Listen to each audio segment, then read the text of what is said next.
वातायन हिंदी में प्रिय बच्चों, आपका स्वागत है। इसके पूर्व सूरदास से संबंधित 2 भाग आपने अध्ययन किए हैं। भ्रमर गीत का शेषांश आज तृतीय भाग में अध्ययन करेंगे। आइए 8वां पद देखते हैं। लरिकाई को प्रेम कहो अली कैसे छूटत, कहाँ कहो ब्रजनाथ चरित अंतर्गत लूटत। वह चितवनी वह चाल मनोहर, वह मुस्कानी मंद धुनि गावनी। नटवर वेश नंद नंदन को, वह विनोद वह बनतय आवनी। चरण कमल की सौह करती हूँ, यह संदेश मोहि विस्सम लागत। सूरदास पल मोहि न बिसरत, मोहन मूरति सोवत जागत। मोहन मूरत सोवत जागत।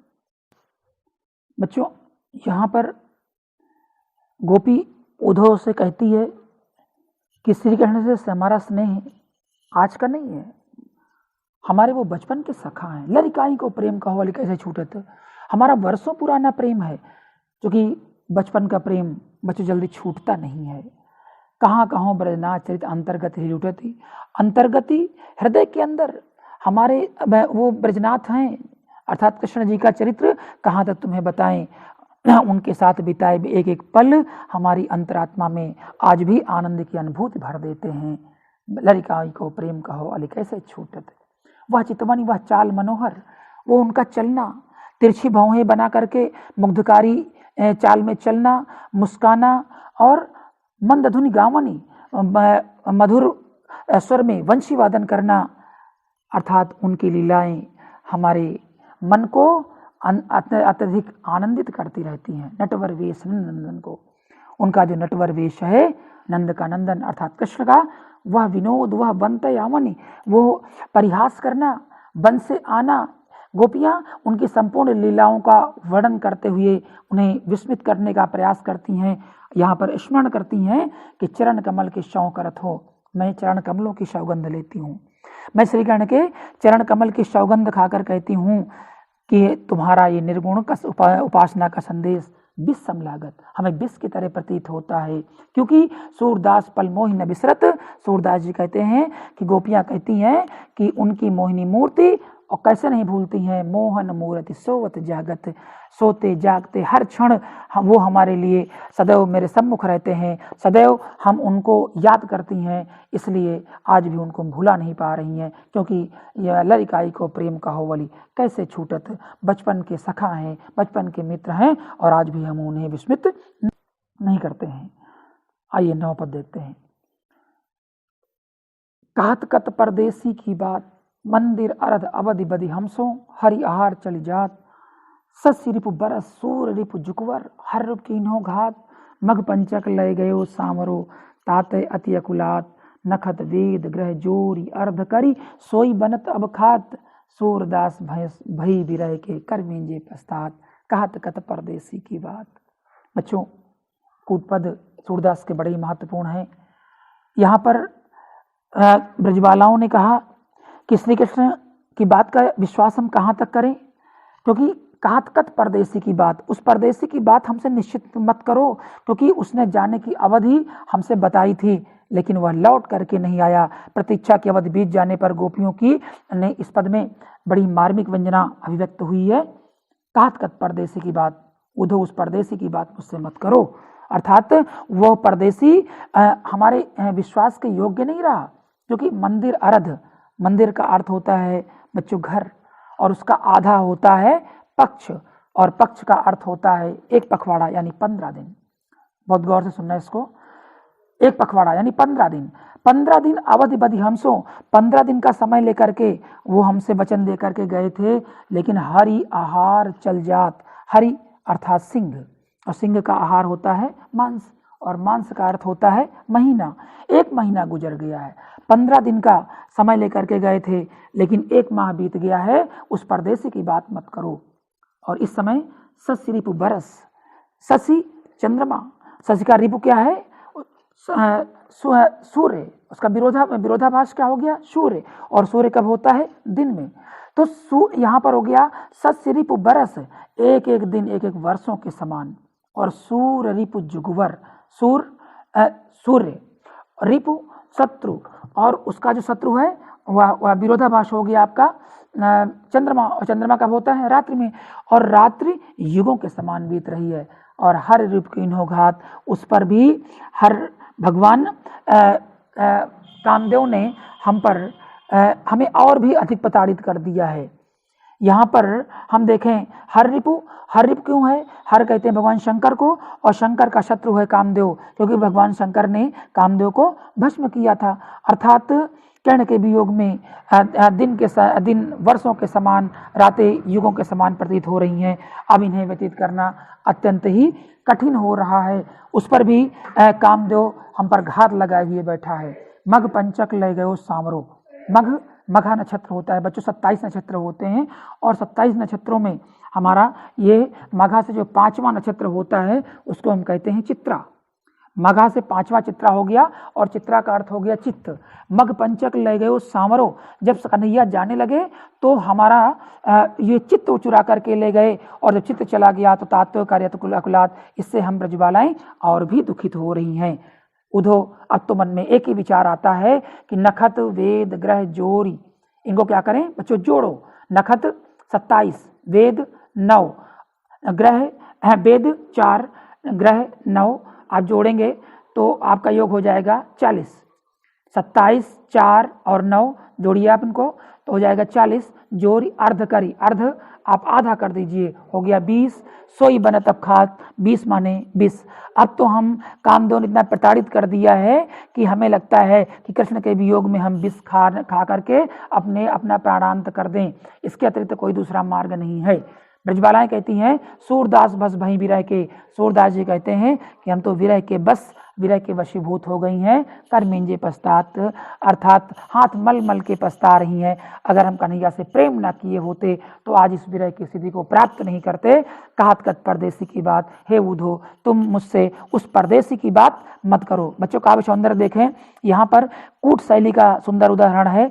यहाँ पर भाषा ब्रज है, अलंकार श्लेष है, रस वियोग श्रृंगार है, और शब्द शक्ति लक्षणा है, गुण प्रसाद, और छंद बच्चों यहाँ पर गे पद है। 10वां पद देखते हैं बच्चों।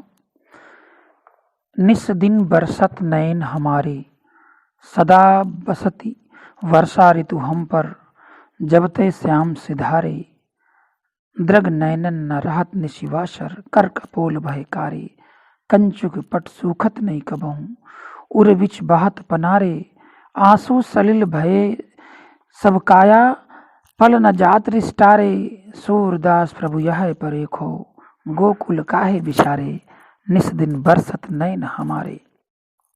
बच्चों शब्दार्थ देखते हैं।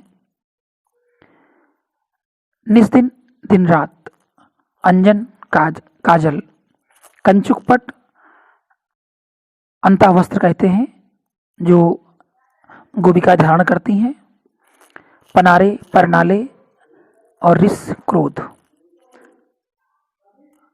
ब्रजबालाएं अपनी करुण दशा का बड़ा ही मार्मिक चित्रण करती हैं और कहती है उधो कर्ण के वियोग में हमारे नेत्र दिन रात आंसुओं के रूप में बरसते रहते हैं। निस दिन बरसत, ये बरसते हैं, आंसू निकल नहीं रहे हैं, आंसू प्रवाहित नहीं होते हैं, बरस रहे हैं जैसे।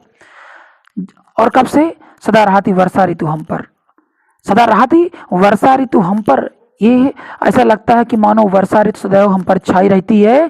श्याम मेघों के चले जाने पर तो वर्षा ऋतु समाप्त हो जाती है, परंतु यहाँ पर घनश्याम अर्थात श्री कृष्ण के चले जाने पर वर्षा ऋतु अश्रु वर्षा के रूप में सदैव हम पर छाई रहती है।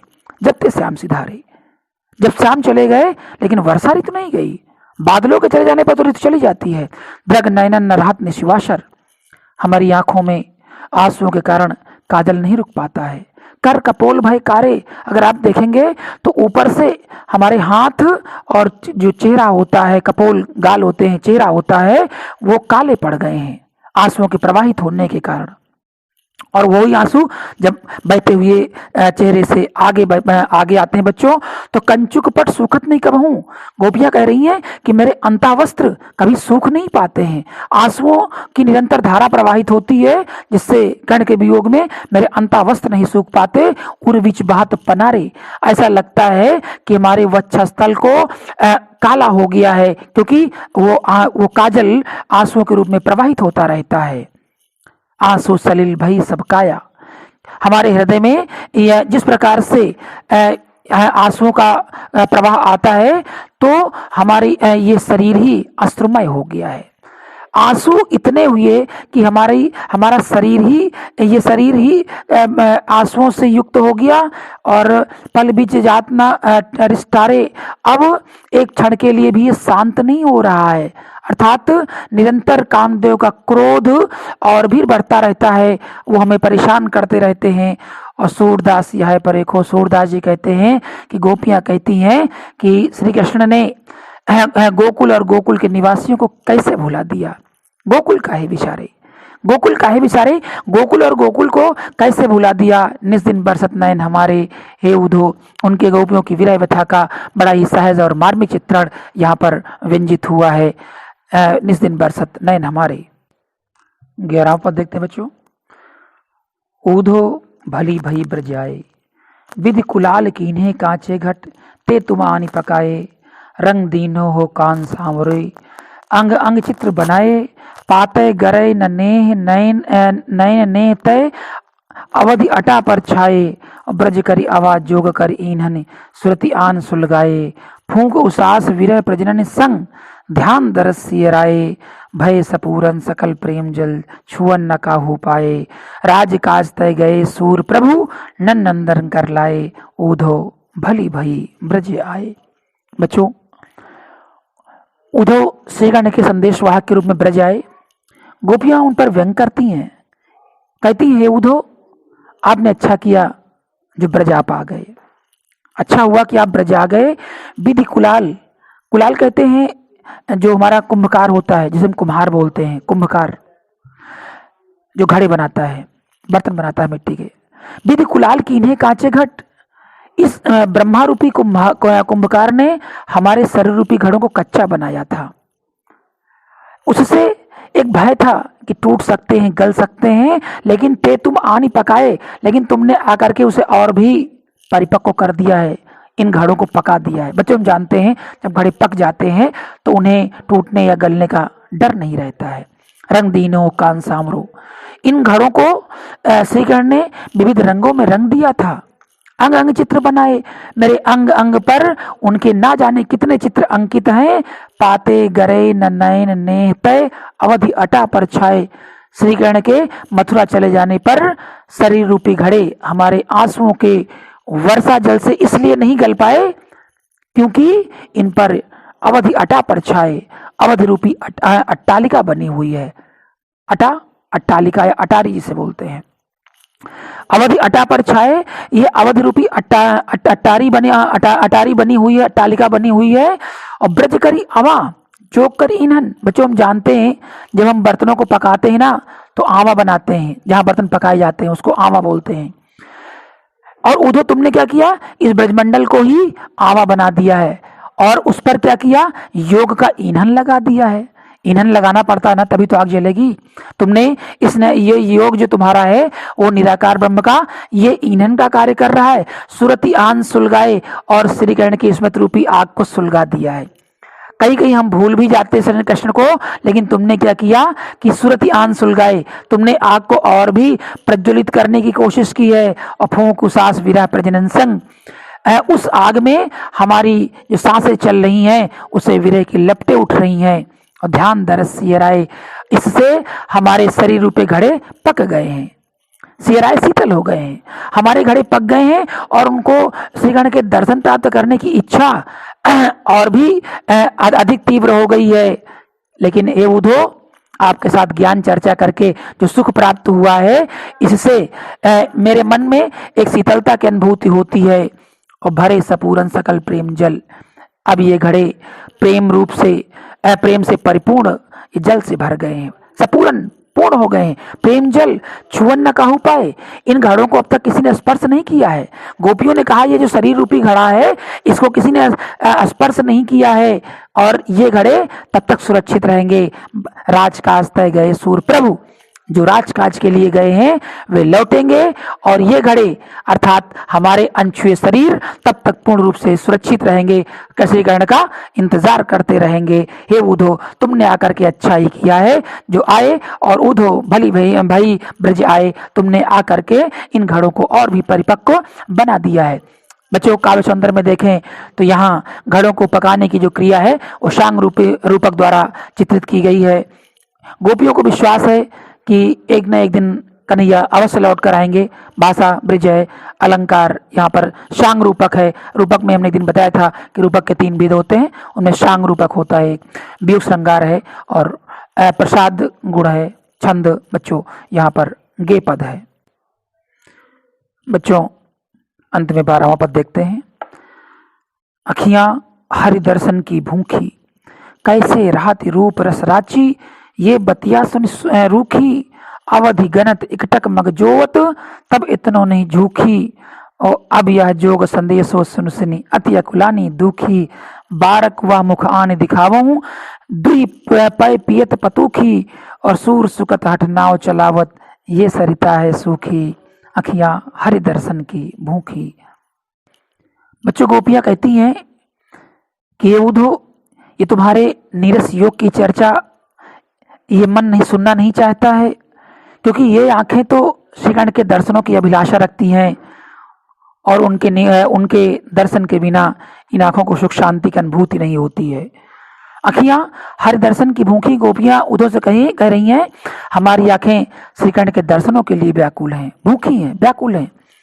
कैसे राहत रूप रस रांची, ये श्रीकंठ के रूप और प्रेम में कैसे पगी हुई हैं, रंगी हुई हैं, और तुम्हारी ये बतिया सुन रूखी, ये तुम्हारी रूखी बातें, नीरस बातें, इनसे इनको धैर्य धारण नहीं होता है।